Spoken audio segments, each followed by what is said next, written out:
Still only 20 years of age, Katie Melua could justifiably feel at the moment that every day is like Christmas. Blessed with model good looks and a voice to die for, her debut album, Call Off the Search, has already topped the UK charts and is comfortably on its way to worldwide sales of nearly 2 million copies. She is also, unlike her peers, being heralded critically as a breath of fresh air in the charts, a possible antidote to soulless manufactured pop, and a young artist in whose voice and music it is possible to discern older blues and even jazz influences. She was discovered by Mike Batt, a man who will be unfairly remembered mainly for his success with the Wombats. It does him a disservice. The path that led him to the school at which he encountered a 16-year-old Katie was one of enormous musical achievement.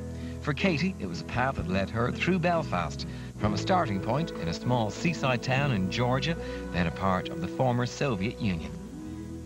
I lived there till I was 8, and I love Georgia. It's, you know, I go back there every summer. It's where my family are from.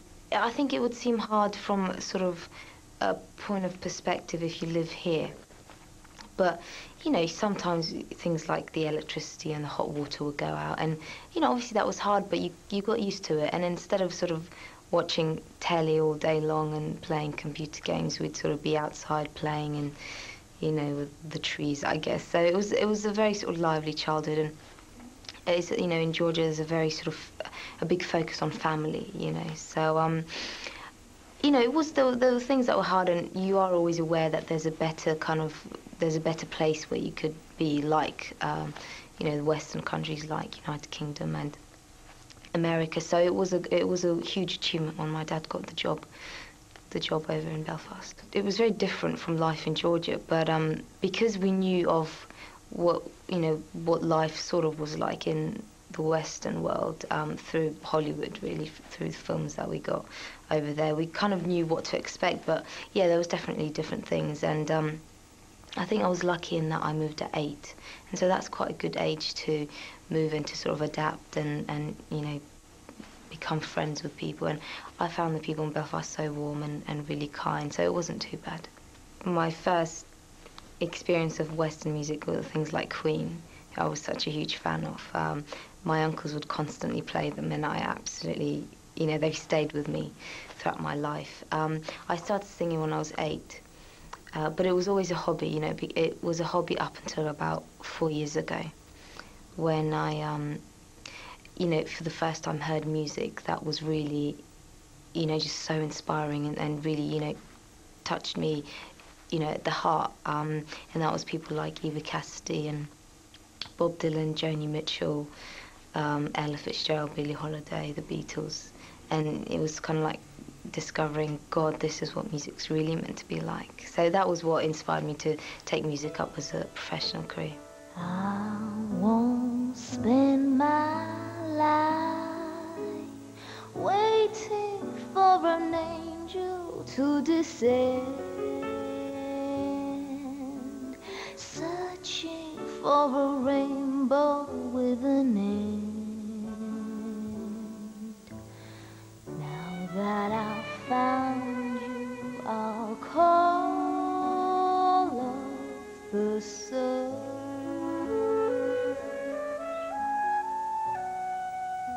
and I won't spend my life gazing at the stars up in the sky,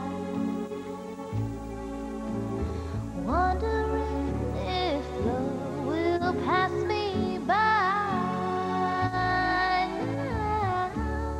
Now that I found you, I'll call off the sun.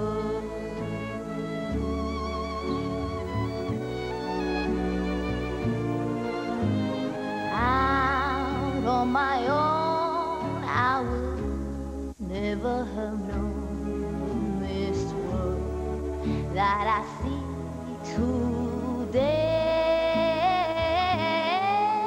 And I've got a feeling it won't fade away. And I won't end my day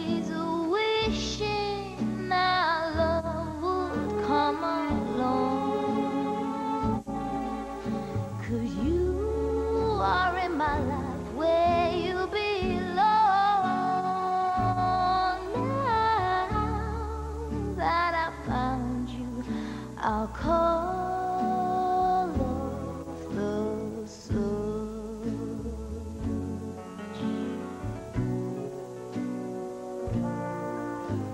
After a move from Belfast to south-east London, Katie, at 15, won a TV music competition, a success which inspired her to attend, after her GCSEs, the Brit School for Performing Arts. It was about 4 years ago, as I said, when it was 4 years ago that I thought of not having a career, but just thinking, you know, I want music to be my life, you know, and that to be my only life. And it doesn't matter even if I fail at it, career-wise or commercially-wise, I just want to do it. And that was about 4 years ago when I, for the first time, discovered artists that I hadn't heard of before.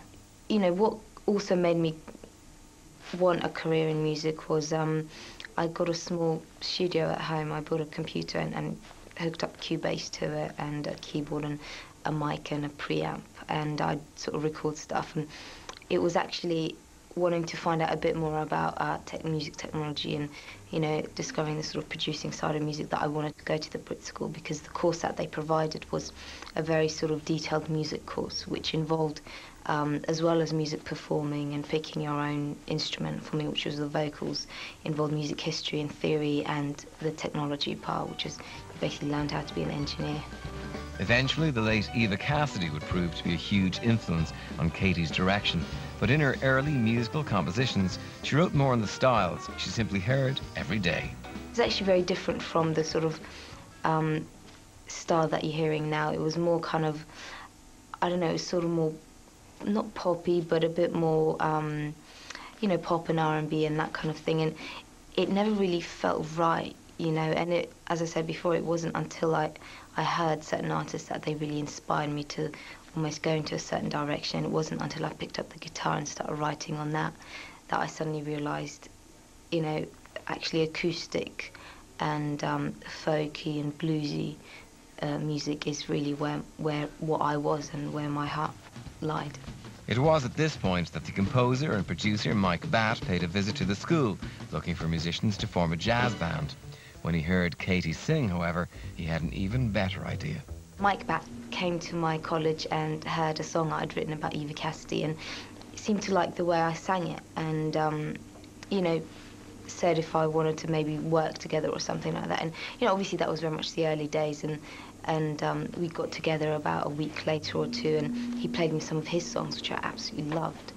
And yeah, and we sort of just started kind of working. I mean, at first it was very much experimental, and we went into the studio and we recorded a few tracks to see what they felt and what it was like, you know, if we were able to work together. And you know, it seemed to go really well, and our ideas seemed to kind of come together because he sort of really believed in the fact that songs shouldn't be cluttered, and you know, a song should be able to breathe.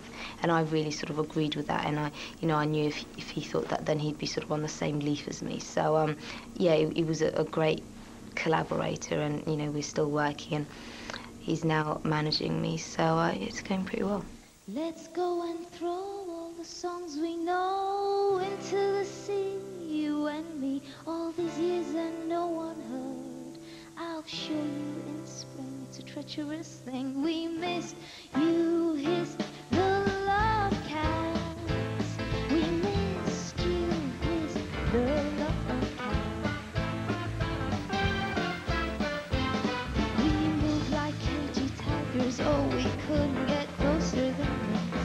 The way we walk, the way we talk, the way we stalk, and the way we kiss. We slip through the sheet while everyone's sleeping, getting bigger, brighter and wiser.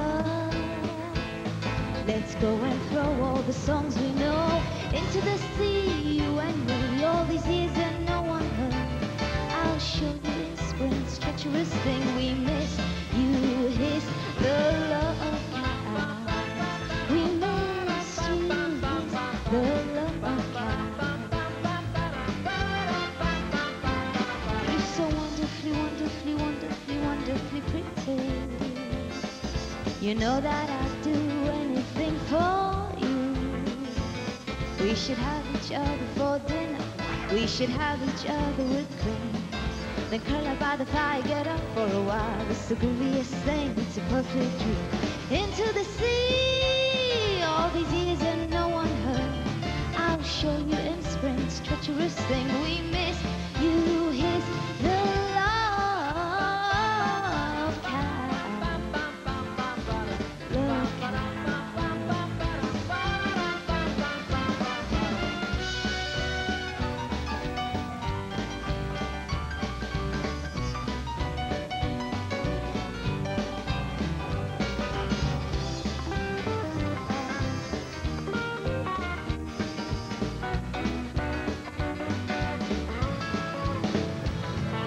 Into the sea, you and me, all these years and no one heard. I'll show you in spring's treacherous thing. We miss you, here's the love cat.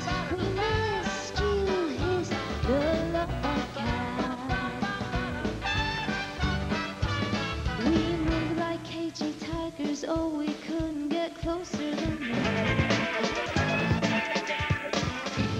Having completed her studies in 2003, Katie then joined up with Mike in his studio.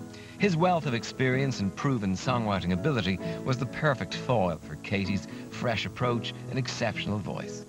The album actually took about, I think, 9 months overall from start to the very end. And it was actually quite an interesting process for me because we'd sort of go into the studio one weekend with a band, and we'd, you know, for example, listen to tracks, loads of songs, loads of records. I'd play some of my songs. Mike would play some of his songs, and you know, something, you know, anything that felt like we wanted to give it a go, we'd just sort of get the sheet music and jam with the band, and then we'd put it down on the record. And then we'd live with it for a week or two, and then go back to the studio and then do the same thing. And so this would happen over, you know, over the sort of 9 months, and it was, you know, a really good, creative, relaxed process. I had hopes of the album doing well, but I had no idea that it was going to be as sort of big as it became. I think that was partly because, you know, we weren't making a commercial record. We were making an album of musicians, you know, brought together to just make something that they loved, make music that they really loved. So, you know, I didn't really expect it, and I sort of didn't dare hope, because you don't want to sort of tempt fate.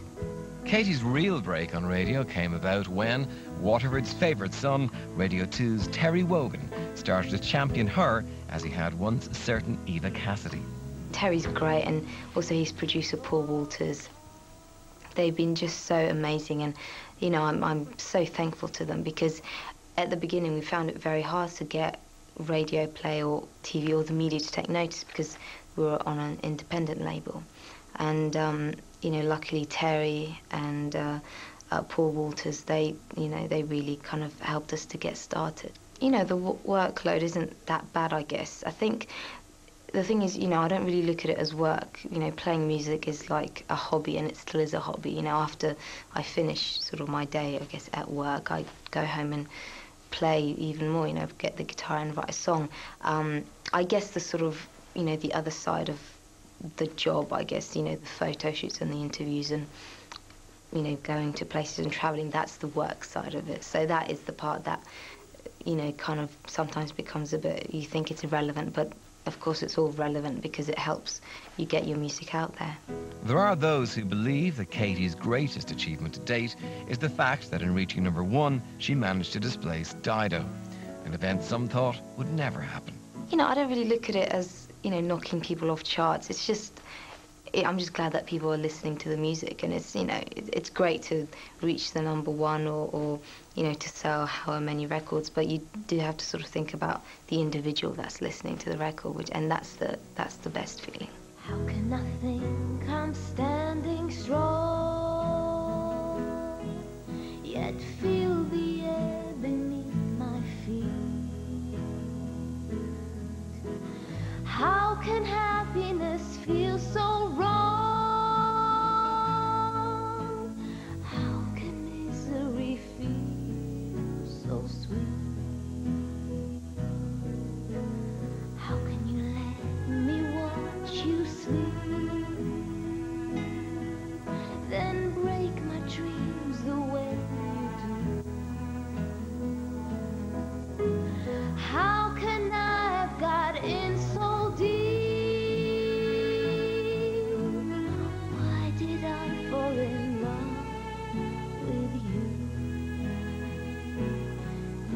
the closest thing to crazy I have ever been. Feeling 22, acting 17. This is the nearest thing to crazy I have ever known. I was never crazy on my own, and now I know that there's a link between the two. Being close to craziness and being close to you.